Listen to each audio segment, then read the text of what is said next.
Hello' guys, কি খবৰ সকলোৰে? আশা কৰোঁ সকলোৰে ভাল। আজি আমি ওলাইছোঁ শ্ৰীমন্ত শংকৰদেৱ সংঘৰ ৯৩ সংখ্যক অধিৱেশনলৈ বুলি বিশ্বনাথ জিলাৰ সেৱা বাহিনী ৰূপে।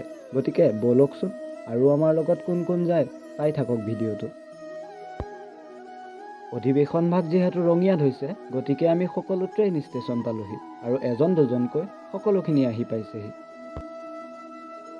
আৰু খন্তেক সময় পিছতে আমাৰ যাত্ৰা আৰম্ভ হ'ল ৰঙিয়াৰ দিশে।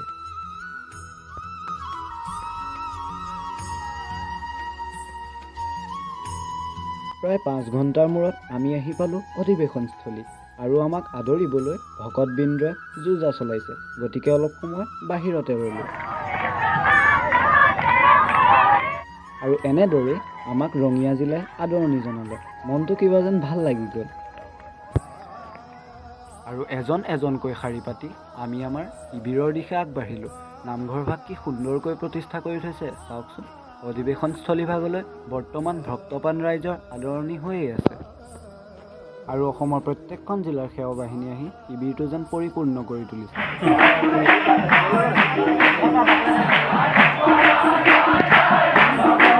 দিনটো ভাগৰে যুগৰে অহাৰ বাবে আমাৰ আৰু ভিডিঅ' কৰা নহ'ল। গতিকে পুৱাই আমাক ৰঙিয়া জিলাই আদৰণি জনালে সুন্দৰভাৱে। আৰু এয়া শিবিৰৰ সন্মুখতে সকলো যেন আহি আমাক আদৰণি জনাইছে। যিহেতুকে প্ৰথম দিনা বিশ্বনাথ জিলাৰ একো দায়িত্ব নাছিল, গতিকে আমিও 4জন ওলাই আহিলোঁ। অলপ বোলো গোটেই অধিৱেশন ভাগ আপোনালোকক দেখুৱাওঁ, কি কিনো আছে কি কিনো নাই।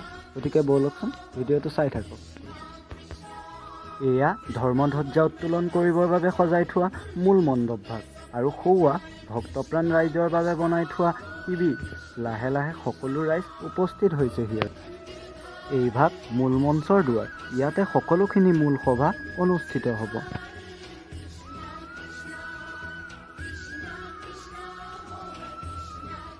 অলপ সময় জিৰাই শোতাই আমি ওলাই আহিলোঁ সন্ধিয়াৰ পৰিৱেশটো চাবলৈ। ভকতৰ কিন্তু আগমন এতিয়াও কমা নাই।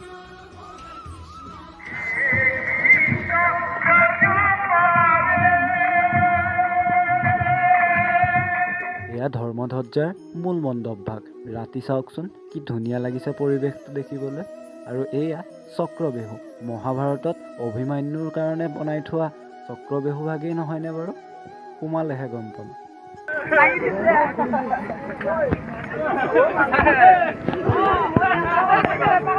চক্ৰবেহু ভাগত সোমালোঁ হয়, কিন্তু ওলাবহে নোৱাৰা হ'লোঁ।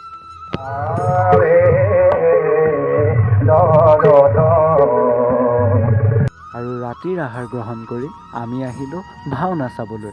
নাট আছিলে ৰুক্মিণী হৰণ। শ্ৰীমন্ত শংকৰদেৱে খুব সুন্দৰকৈ এই নাটভাগ প্ৰচাৰ কৰি থৈ গৈছিলে। দিনটোৰ ভাগৰৰ কাৰণে অলপ সময় নাট চাই আমি উভতিলোঁ শিবিৰলৈ বুলি। কাইলৈ আকৌ লগ পাম। আজিলৈ এৰিলোঁ।